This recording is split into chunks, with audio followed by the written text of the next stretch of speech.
Hello mga Naksi! Welcome to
aside natin. Then mamaya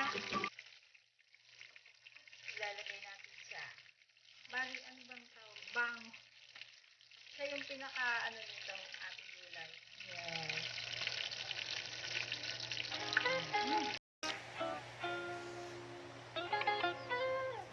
Ngayon, magigisa na tayo ng ating onion. Ayan. Dito na rin po, hindi naman ano yan. Nagganyan lang talaga ang kulay na gawa ng ating tuyo. Ayan.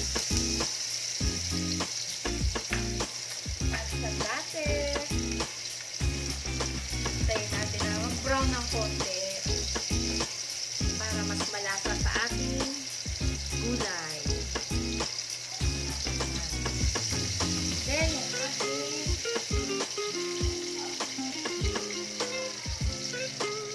bawang. Ito pa lang, mabango na. Mabango na siya. Nakakatakam ng kumain, wala pa nga. Ano.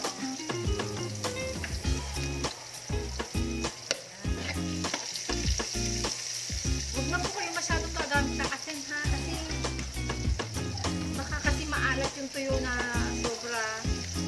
So, hindi rin maganda sa katawan natin yun. So, kailangan balance talaga. Oh, ayan.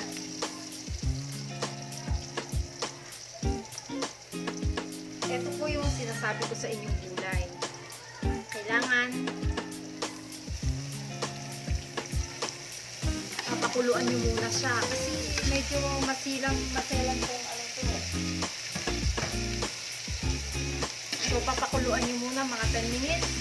Then, pagkatapos ng mapakuluan, papalamigin nyo. Pagkatapos po nun, pag malamig na, kaya nyo nang pipigain nyo siya ng mabuti para matanggal yung sabaw niya talaga. Yung mapait siya pag hindi nyo ginawa yun. So, dapat talaga maayos na proseso ng pagluluto. Ayan.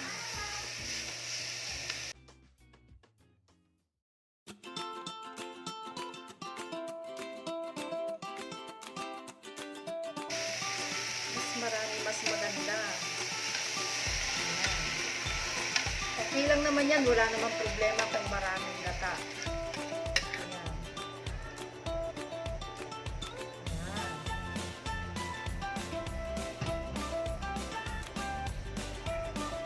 Basta po ha, pakukuluan nyo. Then pagkatapos, pagka malamig na, pipigain nyo siya ng mabuti, tsaka nyo siya gagayatin nang naaayon po sa inyong kagustuhan na laki ng gulay ninyo. Ano po? lang po. Tatakpan ko lang ito at maghintay tayo ng mga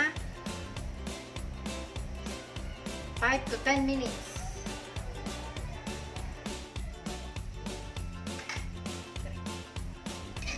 Ayan. Ito na po yung ating gulay. Ito po yung pangalawang gata. Kailangan natin mahiga siya. Then, saka natin siya ilalagay yung unang gata. Tawag nila ikamang gata.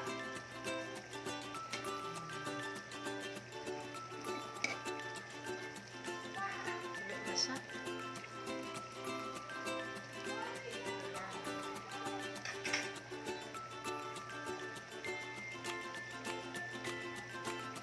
Siyempre pa, para makagawa ng isang masarap na ulam, samahan daw ng konting pagmamahal.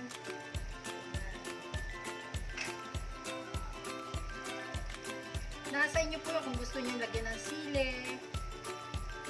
Siguro naman, matanda lang ang pwede dito. Kaya okay lang, lagyan nyo ng sili marami.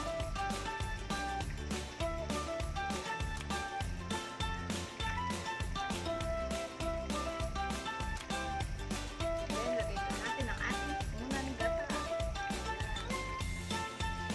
Ewan ko na lang, hindi ka maluto talaga.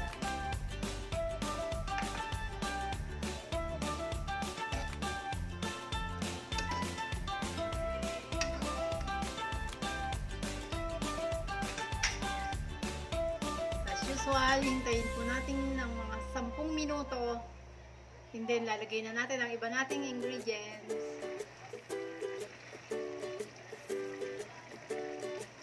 Yan, nilagay na po natin ang ating tuyo.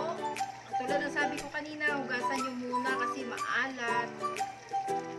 Yan, ito na po yan. Para lang siyang lain. Pero hindi po yan lain. Okay na po yan. Sandali lang po. Mukha ko na malinis na lalagyan. Para may lagay natin siya. Ready na ang ating tanghalian.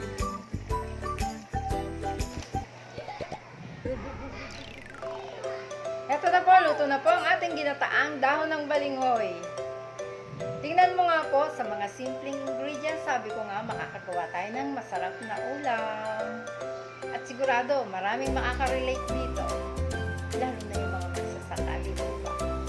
At kung kayo po hindi pa nakaka-subscribe sa channel na ito, please don't forget to like, share, subscribe, and click the notification bell para po updated kayo sa mga susunod ko pang video.